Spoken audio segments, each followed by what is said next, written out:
Hello, and welcome to another edition of Good Deeds. It is brought to you by justserve.org. If you're looking for ways to get connected with nonprofits in our community that are helping people every single day, it's a great way to make Sacramento a better community. And I'd love to encourage you to go to justserve.org to find an organization that you're passionate about and get connected. Start volunteering. It's a wonderful place to start.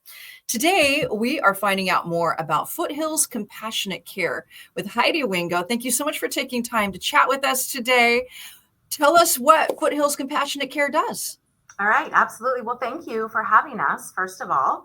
So Foothills Compassionate Care, we are up here in Nevada County. We go down into Placer County a bit as well. So if you're up here in the foothills and interested, let me tell you a little bit about what we do.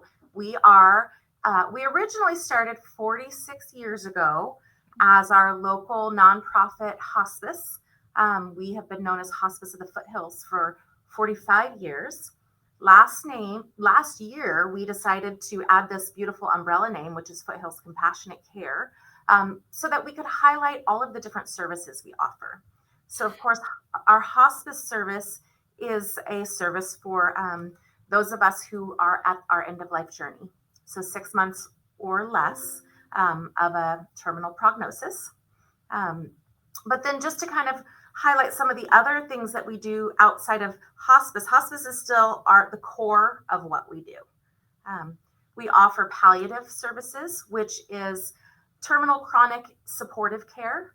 So along the same realm, only you're not necessarily diagnosed with a 6-month prognosis.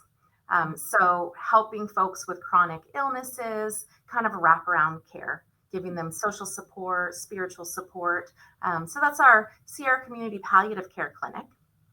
And then we also do a lot of work in the bereavement field. So we have bereavement groups up here in our community for folks who have been on our service, but also for the community at large. We welcome anybody who wants to join a bereavement group to come and have a conversation with us. And then, I know I'm doing all the talking, and then we also have this amazing gift and thrift that supports all of the efforts of our nonprofit, but is really a community-based thrift store that also does a lot of giving back to other organizations in the community that have needs. And then, of course, the revenue from that thrift store goes directly back to support our hospice and our palliative care. Wow, you have a lot going on.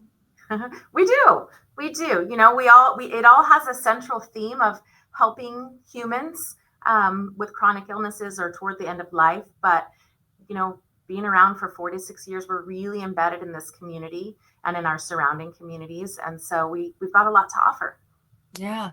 Well, you know, and I think a lot of people don't know a lot about hospice services or end of life care because it's one of those topics that, you know, people don't like to think about, much less talk about. But this is actually one of the healthiest things that we can do is explore those options now before we need it. How does the care that you provide differ from what someone might get in a clinical setting? Well, so we offer care in several settings. The majority of the care that we provide are in our clients' homes. So for folks that really have a desire to kind of script what their end of life journey gets to look like, a lot of people want to stay at home, and we afford them that ability. So our staff goes to their home, and that is social workers, nurses, spiritual care counselors. We treat the entire family. We work with the entire family, so it's more of a holistic system, and you get to be at home if you want to. Of course, we do work with people that are in skilled nursing facilities and residential care facilities, but the majority of our people are in their homes and get to, like I said, kind of script what that looks like. And to your point earlier, it is an interestingly almost taboo conversation in our culture. Mm-hmm. And I would say that's one of our plights in life is to crack that open and to help people really start talking about it as soon as possible. Now, when I, you know, I mean, we never know. We never really know when that's going to be. So having that conversation so that you actually have the most amount of control over how you want things to go is a beautiful thing to do. Yeah, love it. You don't have to walk this grief journey alone. There's support and people who care. How can we get involved and support what you do if someone is watching this right now and they're just feeling a real tug to jump in and help you help people? What would you suggest? Well, so I would say we have so many different ways to volunteer. A, you can donate. I'm just going to say that that is a way that you can help because a lot of our services are unfunded, and donations is what funds our bereavement groups, for example. But we have volunteers that help run our bereavement groups.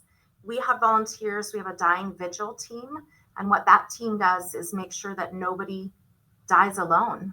If somebody is in a facility or at home and they don't have family, we have a team that will come in and sit with you, and sit vigil with you during the actual dying process. So that's something that you can do if that speaks to you.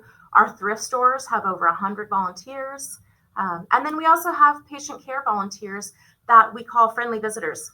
So if you want to just go spend time with someone during their journey, we do everything from playing cards to cleaning the kitchen to reading poetry.